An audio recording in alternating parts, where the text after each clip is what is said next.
आप सभी का आम आदमी पार्टी की इस प्रेस कॉन्फ्रेंस में बहुत बहुत स्वागत, आपका वेलकम। जी हाँ अनु, परसों यानी कि 13 जनवरी 2022 13 जनवरी 2022 को आम आदमी पार्टी ने प्रेस कॉन्फ्रेंस करके आप सबके सामने एक बहुत बड़ी बात कही थी और कहा था कि हमें सूत्रों के हवालों से ये खबर मिल रही है कि इलेक्शन कमीशन ऑफ इंडिया अपने डिफाइंड रूल्स और कानूनों में संशोधन करके, बदलाव करके एक नए ग्रुप को पॉलिटिकल पार्टी में रजिस्टर करवाना चाह रहा है और सारे कानूनों को, सारे रूल्स को ताक पे रख के इलेक्शन कमीशन ऑफ इंडिया हर सूरत में इस ग्रुप को, इस मोर्चे को एक पॉलिटिकल पार्टी के तौर पे रजिस्टर करके इन्हें इलेक्शन सिंबल अलॉट करना चाहता है। हमने कहा था कि दो बड़े बदलाव चुनाव आयोग करने जा रहा है। पहला कि बीच चुनाव में आचार संहिता लगने के बाद, यानी कि मॉडल कोड ऑफ कंडक्ट की अनाउंसमेंट होने के बाद, इलेक्शंस की अनाउंसमेंट होने के बाद, यानी कि चोण जाब्ता लगने के बाद बीच चुनाव में इस पॉलिटिकल पार्टी को रजिस्टर किया जा रहा है। और इलेक्शन कमीशन का डिफाइंड कानून है कि किसी भी पॉलिटिकल पार्टी को रजिस्टर करने से पहले 30 दिन का, 30 डेज का नोटिस पीरियड देना होता है, कानून में लिखा है। यानी कि अगर मैं 1 जनवरी को अपनी एप्लीकेशन दाखिल करता हूं तो 1 जनवरी से लेकर 30 जनवरी तक, 31 जनवरी तक 30 दिन की समय सीमा होती है जिसमें लोगों से ऑब्जेक्शंस इनवाइट किए जाते हैं, एक नोटिस पीरियड दिया जाता है। इलेक्शन कमीशन इस नोटिस पीरियड को 30 से घटाकर 7 दिन करने जा रहा है। यह हमने आपको कहा था कि हमें ऐसा अंदेशा है, हमें डर लग रहा है, हमें सूचना मिल रही है, सूत्र बता रहे हैं कि ऐसा होने जा रहा है। और आम आदमी पार्टी की भविष्यवाणी, आम आदमी पार्टी का अंदेशा, आम आदमी पार्टी का शक यकीन में बदल गया। 14 जनवरी 2022 को ये मैं सर्कुलर आपके सामने लाया हूं। ये इलेक्शन कमीशन का सर्कुलर कम प्रेस नोट है जिसमें इलेक्शन कमीशन ऑफ इंडिया ने 14 जनवरी 2022 यानी कि कल ये सर्कुलर जारी कर कहा है कि हम एक पॉलिटिकल पार्टी को रजिस्टर करने के लिए जो 30 दिन की समय सीमा होती है उसे कम करके 7 दिन कर रहे हैं। इन्होंने कारण दिया है कि महामारी है, कोविड है, तो पॉलिटिकल पार्टी अपनी रजिस्ट्रेशन फॉर्म दाखिल करने में, फॉर्मेलिटीज पूरे करने में उन्हें कुछ प्रॉब्लम्स आ रही थी, दिक्कतें आ रही थी, अड़चन आ रही थी।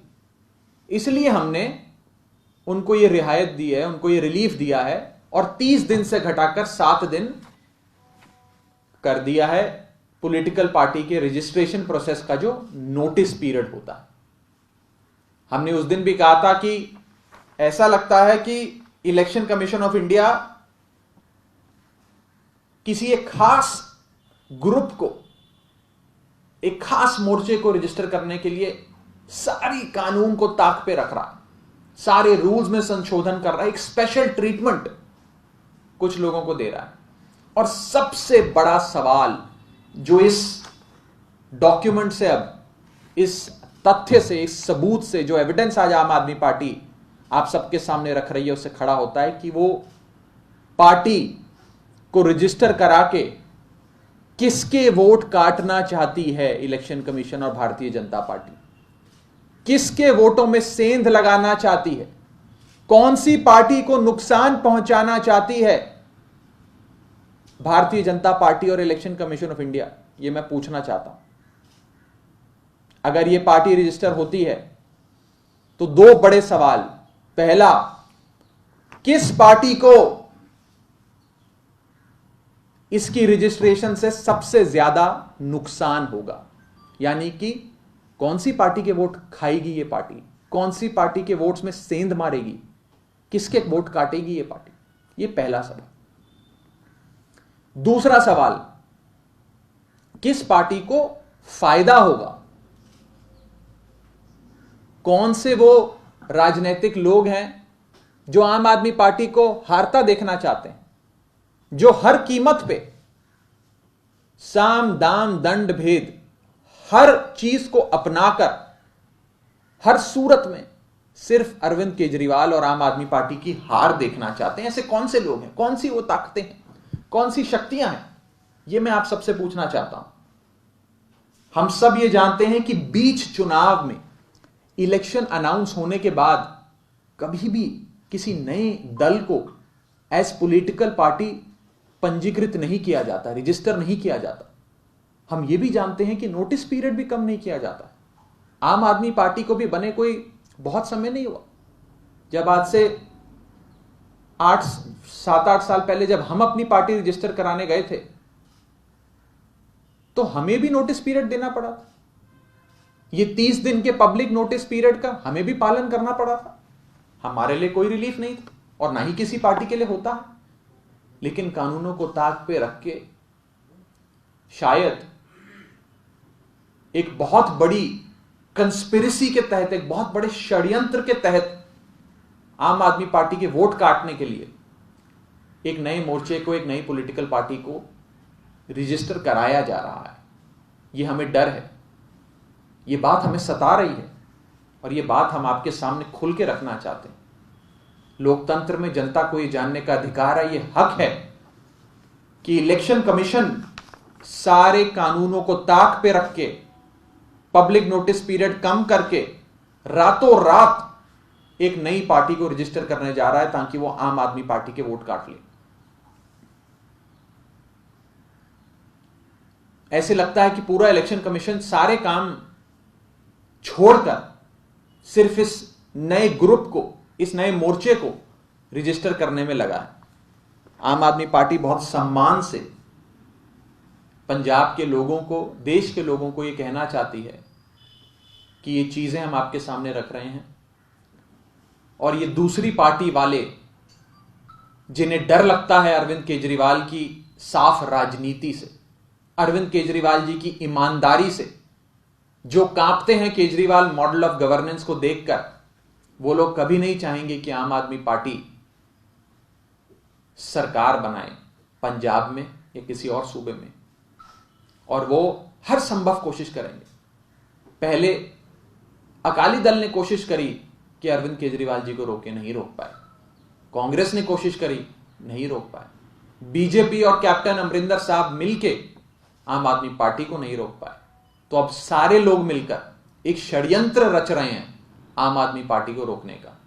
यह आम आदमी पार्टी सीधे तौर पे सवाल आज इलेक्शन कमीशन से पूछना चाहती है कि किस मोर्चे को, किस ग्रुप को, किन लोगों को, किस पार्टी को रजिस्टर करने के लिए आप ये स्पेशल ट्रीटमेंट, ये विशेष संशोधन करके फैसिलिटेट कर रहे हैं, रियायत दे रहे हैं, किसको रजिस्टर करने के। दूसरा सबसे बड़ा नुकसान इसके पंजीकृत होने से, इस पॉलिटिकल पार्टी के रजिस्टर होने से किस पार्टी को होगा। तीसरा सवाल, किस पार्टी को इसका फायदा होगा इस मोर्चे के रजिस्टर होने से, कौन सबसे ज्यादा फायदे में रहेगा। चौथा सवाल, ऐसी क्या जरूरत पड़ गई कि बीच चुनाव में कानूनों को ताक पे रख के, सारे संशोधन करके आप एक नई पॉलिटिकल पार्टी को रजिस्टर करें, ऐसी क्या जरूरत पड़ गई, यह हम पूछना चाहते हैं। और हमारा पांचवा सवाल, क्या आज यह नहीं पूछा जाए कि कौन कौन लोग हैं जो इस षड्यंत्र में हिस्सेदार हैं, जो हर कीमत पे आम आदमी पार्टी को रोकना चाहते हैं। ये 5 सटीक सीधे सवाल आम आदमी पार्टी के, मैं चाहूंगा कि इलेक्शन कमीशन ऑफ इंडिया भी और भारतीय जनता पार्टी भी इन सारे सवालों के जवाब हमें दे। हमने परसों जो अंदेशा, जो डर आप सबके सामने जाहिर करा था, वो सच्चाई में तब्दील हो गया है और इलेक्शन कमीशन ने ये नोटिफिकेशन जारी कर, ये सर्कुलर जारी कर नोटिस पीरियड, एक पॉलिटिकल पार्टी को रजिस्टर करने के लिए जो नोटिस पीरियड होता है उसे 30 दिन से घटाकर मात्र 7 दिन कर दिया है। इस संदर्भ में किसी के सवाल हो तो आप पूछ सकते हैं। आपको ऐसा क्यों लगता है कि ये पार्टी आम आदमी पार्टी के वोट काटेंगे और ऐसी कौन सी पार्टी पे कोई? आपने दो सवाल पूछे। पहला सवाल कि हमें क्यों लगता है कि ये पार्टी जो रजिस्टर होने जा रही है ये आम आदमी पार्टी के वोट काटेगी, और आपका दूसरा सवाल कि कौन सी पार्टी रजिस्टर होने जा रही है। मुझे लगता है कि सब लोग अंदर ही अंदर जानते हैं मेरा इशारा किसकी तरफ है, और इसका जवाब मैं नहीं देना चाहता। इसका जवाब मुझे लगता है 2-3 दिन में आप सबको, जब ये मोर्चा, ये पार्टी, ये ग्रुप रजिस्टर होगा उसके माध्यम से खुद ही मिल जाएगा। ये मैं नहीं देना चाहूंगा, ये चुनाव आयोग इसका जवाब दे कि ऐसा क्यों किया जा रहा है। नहीं, आपको लगता है कि आपके ही वोट काटेगी आम आदमी? ये भी सच्चाई है, ये आज के समय की वास्तविकता है, सच्चाई है। लोगों को खड़ा किया जाता है आम आदमी पार्टी को कमजोर करने के लिए। Raghav ji, what will be your next move? Will you go to the court against this shortened duration for a registration of party by EC? देखिए, मुझे लगता है कि ये सारी चीजें कोर्ट ऑफ लॉ में जाने की बजाय पब्लिक कोर्ट जो होता है, पीपल्स कोर्ट जो होता है, जनता की अदालत जो होती है, उसमें जाकर होना चाहिए। हम जनता की अदालत में ये सारी चीजें लेकर जाएंगे, ना कि कानूनी अदालत में। एक छोटा सा सवाल, ये कैप्टन अमरिंदर सिंह की पार्टी जी के बारे में आप बोल रहे हैं। कैप्टन अमरिंदर की पार्टी तो हो ही चुकी है रजिस्टर। मैं उनकी तरफ मेरा इशारा नहीं है। उनको तो इलेक्शन सिंबल भी अलॉट हो गया है। मेरा इशारा उनकी तरफ नहीं है। और कोई सवाल किसी का, किसी और संदर्भ में कोई सवाल पूछना चाहते हैं? बहुत बहुत शुक्रिया, थैंक यू।